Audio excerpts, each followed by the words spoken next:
Do you know many people are having trouble with adjusting the brightness on their Garmin Striker 4 FISHFINDER screen? Don't worry. In this video, we'll show you how you do this. Let's start. Step 1. Access sonar screen.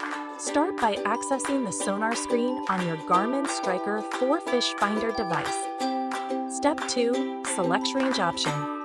On the available options, select the Ranges feature. Step 3. Navigate pop-up menu. Next, a menu will pop up with a list of options. Step 4. Choose auto setting. To let the FISHFINDER adjust the range based on depth, choose auto.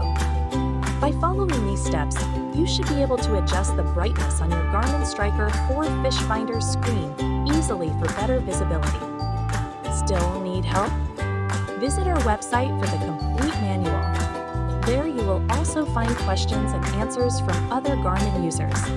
Did you find this video helpful? By subscribing, you help us continue to answer users' questions. So, subscribe to our channel. Thanks for watching, and see you in the next video.